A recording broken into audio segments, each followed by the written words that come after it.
Hola, buen día. Bienvenidos a la clase virtual de Electrotecnia 1. En esta oportunidad lo que vamos a hacer es resolver uno de los ejercicios del trabajo práctico de circuito mixto. En la figura, bueno, podemos ver que el paso 1 ya está realizado, donde tenemos marcado todos los puntos y todas las corrientes. Empecemos con los puntos. Tenemos el punto A, que está marcado ahí. Después, a su izquierda tenemos un punto que no tiene ningún nombre, ya que habíamos dicho que si entre dos puntos no había nada conectado, es porque son el mismo punto. Y entre dos puntos no tenemos ninguna resistencia, ninguna fuente, por lo tanto este es el punto A. Lo mismo ocurre, bien, acá abajo. Como entre este punto y este no hay nada conectado, es porque son el mismo punto. Por lo tanto, este también pasaría a ser el punto B. Después tenemos el punto C, que está acá, y el punto D, que está ahí. Para el camino de las corrientes lo que hacemos es, de la fuente del terminal positivo siempre sale la corriente total. Cuando llega al punto A se va a separar una corriente I1, I2 e I3. I1 e I2 van a llegar hasta el punto B y una vez que lleguen a ese punto se van a sumar y voy a pasar a tener la corriente I4. Esa corriente I4 va a llegar hasta el punto C y se va a sumar con la corriente I3. Una vez que se sumen esas dos corrientes, ¿sí?, va a venir hacia acá la corriente I total. Recuerden que si del terminal positivo sale la I total, por el terminal negativo tiene que estar entrando la corriente total. Y ese sería el camino que realizan las corrientes. Entonces, una vez que nosotros ya pudimos marcar todos los puntos y todas las corrientes, ahí procedemos a hacernos las preguntitas que nos hacemos siempre para determinar qué resistencias pueden estar conectadas en serie o en paralelo. Recuerden que para que dos resistencias estén conectadas en serie, por ella tiene que pasar la misma corriente. Entonces, si nosotros vemos las resistencias que tenemos ahí, por cada una de esas resistencias está pasando una corriente distinta. Por acá hay 1, por acá hay 2, por acá hay 4, por acá hay 3 y por acá hay total. Entonces, como por ninguna de esas resistencias pasa la misma corriente, lo que nosotros tenemos es que ninguna está conectada en serie. Por lo tanto, ahora vamos a pasar a ver si alguna puede estar conectada en paralelo. Para que dos resistencias más estén conectadas en paralelo, tienen que estar conectadas a los dos mismos puntos. En este caso, podríamos probar las distintas combinaciones, pero vamos a llegar a que la resistencia de 50 ohms está conectada al punto A y al punto B, y la resistencia de 40 también está conectada al punto A, ¿sí?, y al punto B. Por lo tanto, esas dos resistencias, 40 y 50, están conectadas en paralelo. Lo que debo hacer es sumarlas con la fórmula de paralelo, como se observa ahí en la figura. Eso nos va a dar un resultado de 22,22 ohms. Y luego lo que hago es volver a dibujar el circuito equivalente marcando los puntos y las corrientes. Siempre que sumemos dos resistencias en paralelo, ¿sí?, los puntos siguen estando, lo que van a desaparecer son algunas corrientes. En este caso, fíjense que la corriente I1 y la corriente I2 desaparecieron, ya no las tengo, ¿sí? ¿Por qué? Porque al sumar esas dos resistencias, esas dos corrientes se suman también. Y como habíamos dicho antes, la suma de I1 más I2 nos da I4. Por lo tanto, por acá va a estar pasando la corriente I4, ¿sí? Repito entonces, como habíamos dicho antes, que cuando se sumaban en el punto B la corriente I1 e I2 formaban I4, entonces al sumar las dos ramas, lo que voy a tener es una corriente I4 circulando desde el punto A hasta el punto C. ¿Bien? Entonces fíjense que acá tenemos la corriente I4 pasando por la resistencia de 22 ohms y también pasando por la resistencia de 20. Entonces, como pasa la misma corriente por esas dos resistencias van a estar conectadas en serie. Por lo tanto, las voy a pasar a sumar, ¿sí?, quedándonos como resultado una resistencia de 42,22 ohms, y voy a volver a dibujar el circuito equivalente. Al sumar esas dos resistencias, me va a quedar una única resistencia ahora en ese camino, ¿sí?, de 42,22 ohms. Bien. Fíjense, ¿sí?, ahora que tanto Esta resistencia, fíjense que está conectada a este punto de acá y está conectada a este punto de acá. Después, la resistencia de 60 ohms está conectada a este punto de acá y a este punto de acá. Entonces, tanto 60 como 42,22 están conectadas a los dos mismos puntos. Por lo tanto, esas resistencias están conectadas en paralelo, ¿sí? Ya que comparten los dos mismos puntos. Más allá del nombre que tengan los puntos, ¿sí? Las dos están conectadas a los dos mismos puntos. Por lo tanto, las voy a sumar en paralelo, ¿bien? Y el resultado va a ser la resistencia de 24,78 ohms. Y después, ¿sí? Voy a pasar a dibujar el circuito equivalente. Una vez que yo sumé estas dos resistencias, se me suma la corriente I3, la corriente I4, y me queda como resultado la corriente total. ¿Sí? Lo habíamos dicho en este paso de acá, en el primer paso, que si sumábamos la I3 y sumábamos la I4, en el punto C nos íbamos a obtener la I total. Entonces, al sumar estas dos ramas o estas dos resistencias, y en paralelo, se suman también las corrientes y me queda la I total. Por lo tanto, en este circuito que se ve acá, ¿sí? Lo que tenemos es una única corriente circulando y es la I total. Como por estas dos resistencias está pasando una única corriente, la corriente total, entonces esas resistencias están conectadas en serie, ¿sí? Y ahí ya obtendría el circuito equivalente final. O sea que la resistencia de 34,78, ¿sí? Que es la suma de estas dos resistencias en serie, es la resistencia equivalente del circuito. Y de esta manera ya pudimos sumar en serie y en paralelo todas las resistencias hasta encontrar una única resistencia equivalente.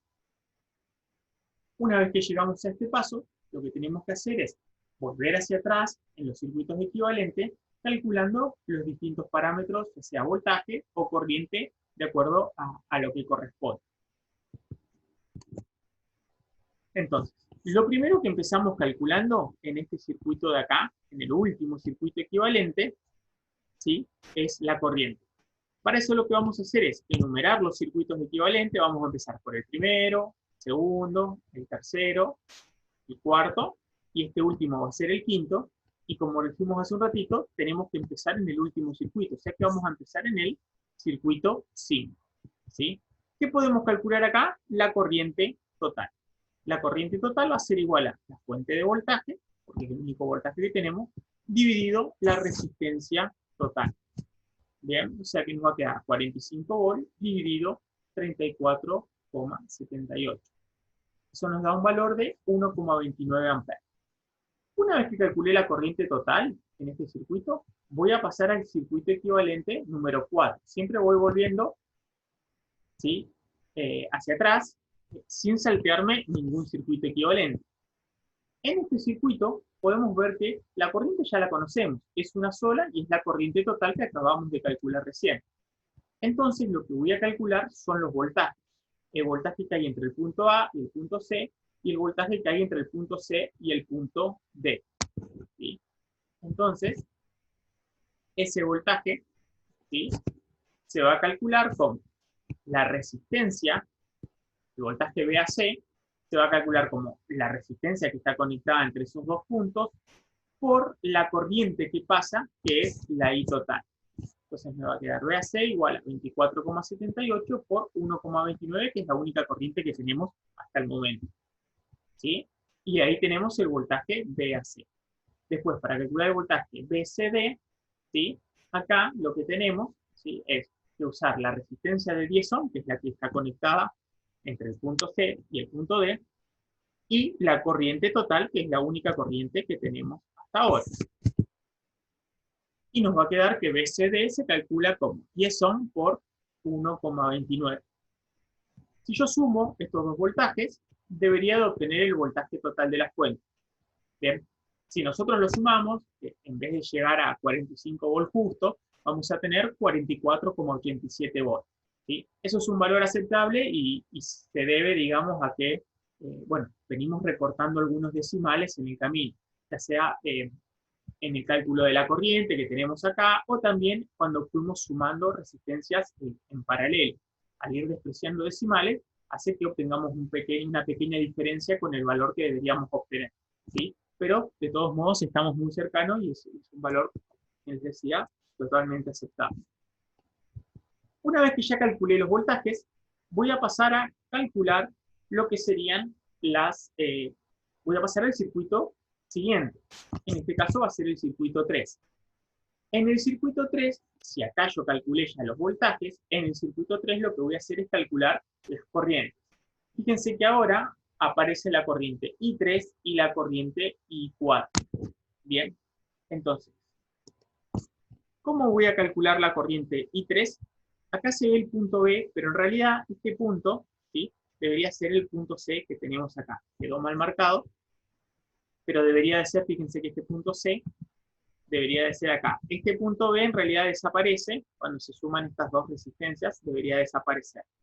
Entonces, la resistencia de 60 ohm, que es por donde está pasando I3, está conectada a los puntos A y al punto C.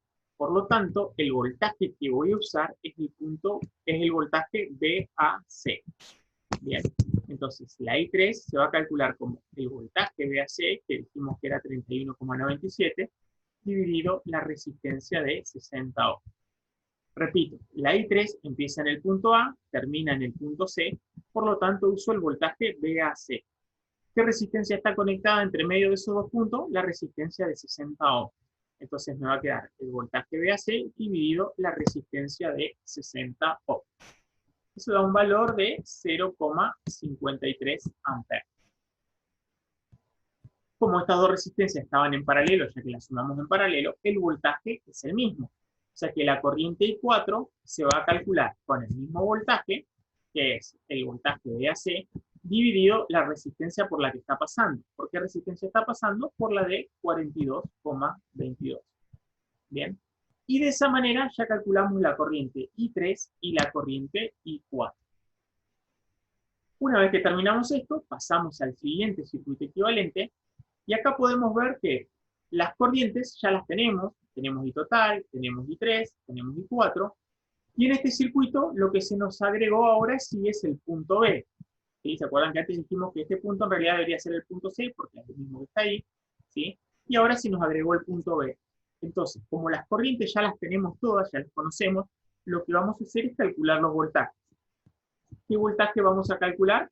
Vamos a calcular el voltaje VAB, y vamos a calcular, o sea, el voltaje que hay entre estos puntos, el punto A y el punto B, y el voltaje que hay entre el punto B y el punto C. ¿Sí? Eso es lo que nosotros vamos a calcular. ¿Y cómo vamos a hacer esto? Bueno, simplemente vamos a verificar en el circuito, ¿sí?, qué resistencia está conectada a los puntos A y B. En este caso, la resistencia que está conectada a esos dos puntos es la resistencia de 22,22 ohm. ¿Y qué corriente está pasando por los puntos A y B? La corriente I4, que ya la habíamos calculado. Entonces, el voltaje VAB se va a calcular con la resistencia de 22,22 ohm, repito, que es la que está conectada al punto A y al punto B, por la corriente I4, que es la que está pasando por ese punto. ¿Bien? Y de esta manera calculamos el VAB. Para calcular el voltaje que hay entre el punto B y el punto C, voy a usar la misma corriente, porque esto está conectado todo en serie, que estas dos resistencias están en serie, y voy a usar la resistencia de 20 ohm, que es la que está conectada al punto B y al punto C. Entonces, me va a quedar que VC va a ser igual a 20 ohm por la corriente I4, que es 0,76 amperes. De esta manera ya calculé todos los voltajes, porque el voltaje VAC ya lo tengo, el VCD ya lo tengo, solo me faltaba calcular esto, producto de que se agregó el punto B, y voy a pasar ya al circuito original, el circuito 1. Bien, en este circuito lo que me aparece nuevo ahora es la corriente I1 y la corriente I2. Fíjense que la corriente I1 y la corriente I2, las dos empiezan en el punto A y terminan en el punto B. Por lo tanto, para calcular cualquiera de las dos corrientes, voy a usar el voltaje que hay entre el punto A y el punto B, que lo acabamos de calcular. Es el voltaje VAB. Ese es el voltaje que voy a usar. Para calcular la I1, la I1 está pasando por la resistencia de 40 ohms. ¿Sí? Está pasando por acá. Entonces voy a usar el voltaje VAB dividido la resistencia de 40 ohms. Y para calcular la corriente I2, voy a utilizar la resistencia de 50 ohms. Entonces me va a quedar el voltaje VAB, porque dijimos que la I2 también empieza en el punto A y termina en el punto B, y la resistencia de 50 ohms. Y de esa manera ya me quedaron calculadas todas las corrientes y todos los voltajes del circuito. Recuerden que siempre empezamos en el último circuito, ¿sí?, equivalente, y vamos hacia atrás sin saltearnos ninguno. Normalmente lo que hacemos es ir calculando. Si no se calcularon corrientes, en el circuito siguiente voltaje, después corriente, después voltaje, y así hasta llegar al circuito equivalente. ¿Sí? Bueno, espero que haya quedado claro, y si no, cualquier cosita cuando vean el video, después me lo pueden comentar y preguntar todas las dudas que tengan.